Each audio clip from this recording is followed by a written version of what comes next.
Good morning, and thanks for showing up for the first talk right on time.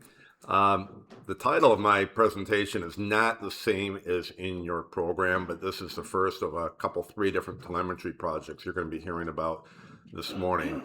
We use telemetry specifically to try to understand what the different sources of walleye recruitment and natural reproduction are in Saginaw Bay. And this is the author string here. It kind of takes a village to pull off a project of this scope, and everybody really had a significant role in achieving the outcome of this work.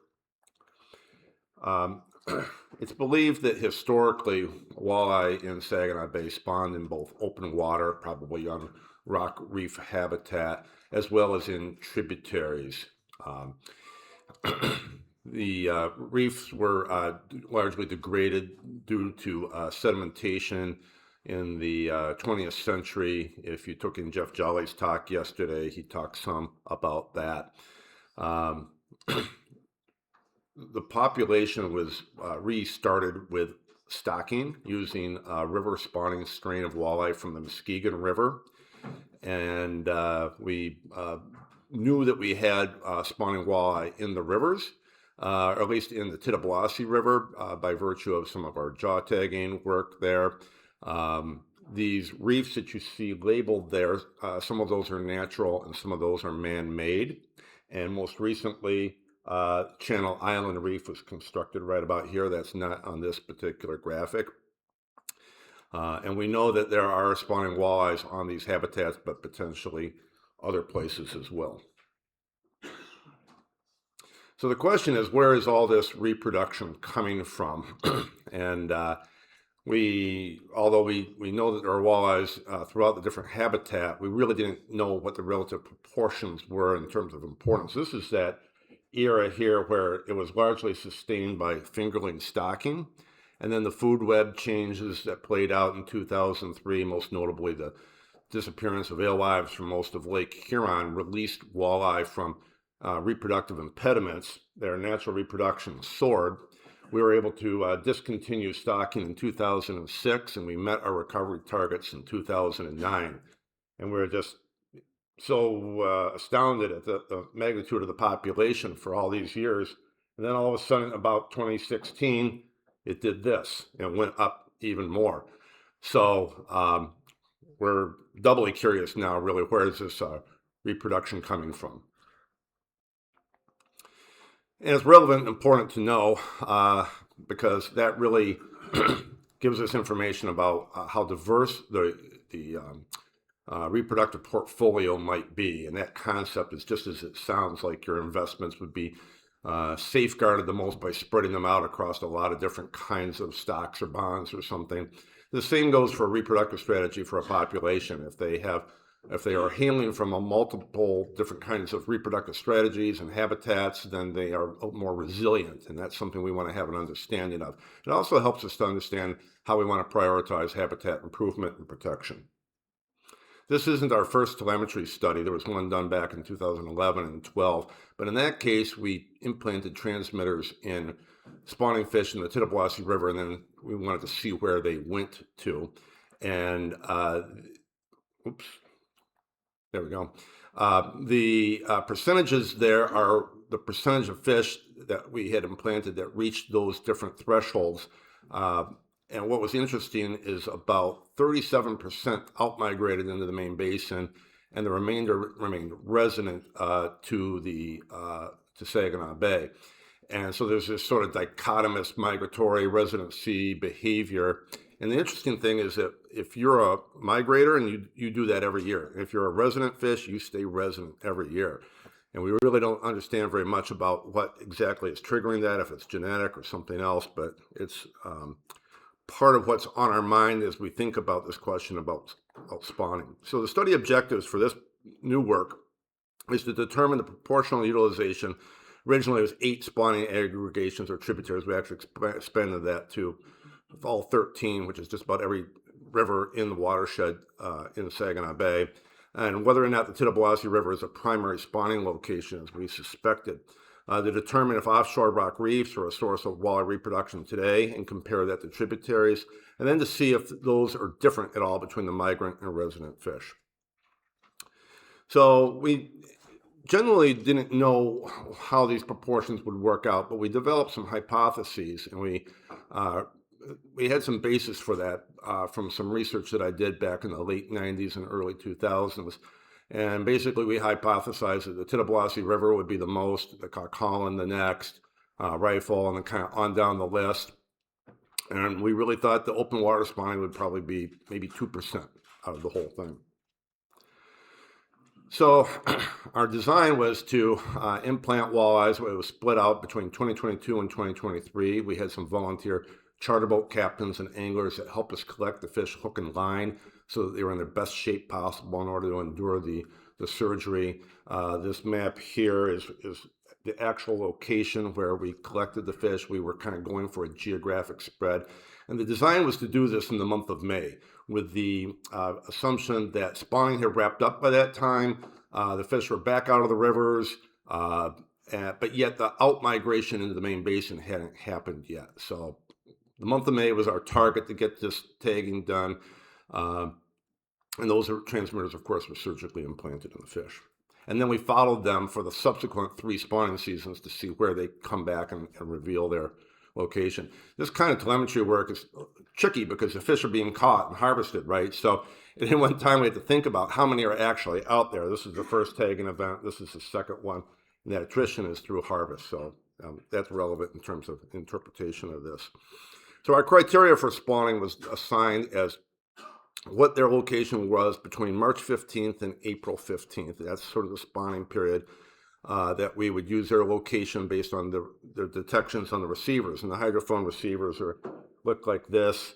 And each dot here is a receiver. So we had all of Lake Huron covered as well. And we were principally interested in Saginaw Bay. And we had at least 1 or 2 receivers in the mouth of each river. So if they go up into a river, then we're going to know it.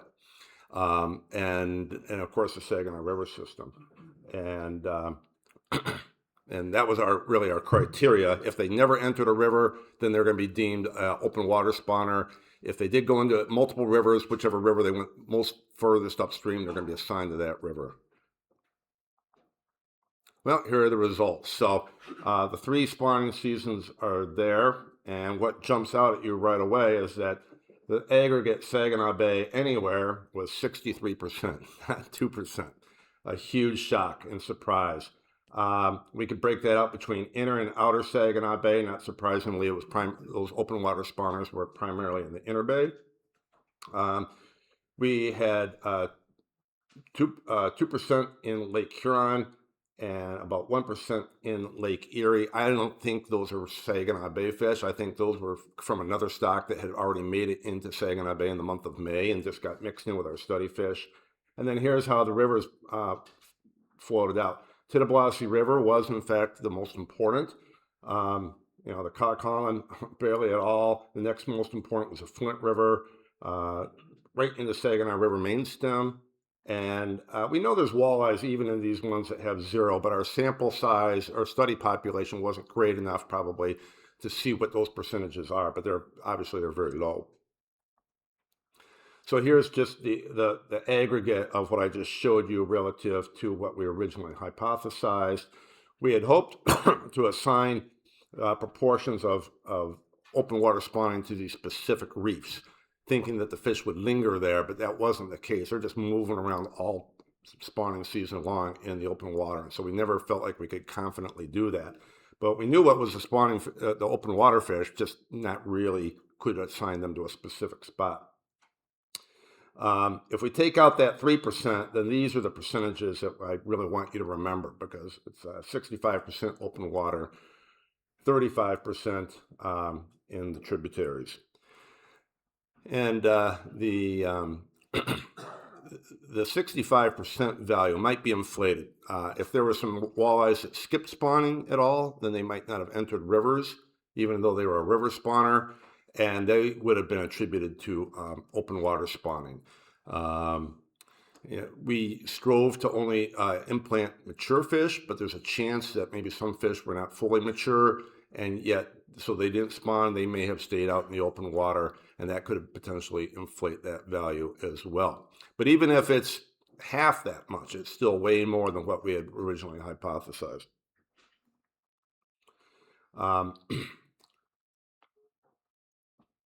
Now I'm of the opinion, I suspect that this increase that we've had here over the last several years may well reflect the return of open water spawning coming back online. And this was at first here was tributary spawning.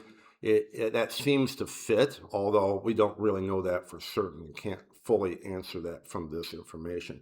We have to remember and be mindful too that this information is really just telling us where the fish are at spawning. It's not telling us what their relative contribution or success is. So the rivers may have a greater success in terms of putting out young of year walleye than the open water does. A lot of that habitat is still degraded. It's sandy bottom. There's not rocky interstitial spaces outside of those that specific reef habitat. So that may the recruits coming out may not be these same percentages here, and that's obviously the next place to take some of this kinds of research.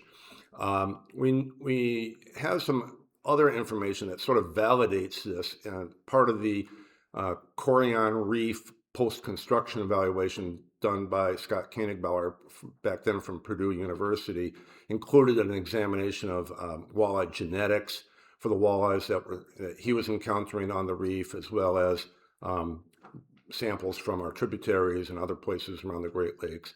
And what he observed was a genotype that was actually more characteristic of like reef spawning walleye from Lake Erie compared to the sort of Muskegon River genotype that has been our river spawners.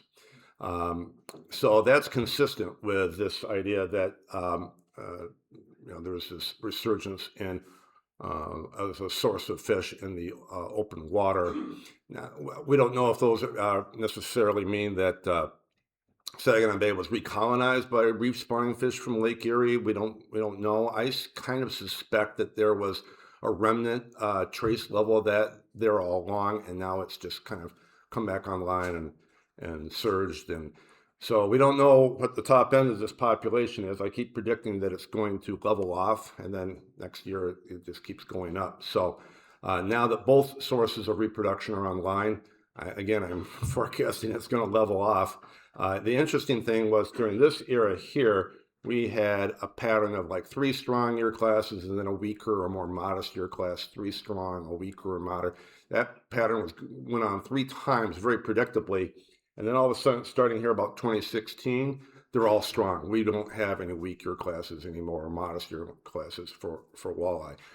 That's really unusual for a walleye population. But therein lies the power of the whole portfolio thing, right? Because if the rivers aren't producing well one year, the offshore fish might, and vice versa. So we're enjoying strong recruitment, and that bodes well, of course, for the walleye population in the fishery. This work was funded by Michigan Sea Grant, and the analysis is in review for publication in the Journal of Great Lakes Research. And we want to thank all the charter boat captains and anglers that volunteered their time. They were a real asset, a lot of fun to work with. And the original grant recipient and lead PI in this work was the late Dr. Chris Vandergoop, and he lived long enough to see the preliminary results from this work and was very excited. And he loved it when this telemetry work would surprise us and bust assumptions and take us in a new direction. And that's the hallmark of good research, is that it raises as many questions as it does answer. And I think that's been the case with this study and so much of our telemetry work. Okay, so if there's questions, thank you.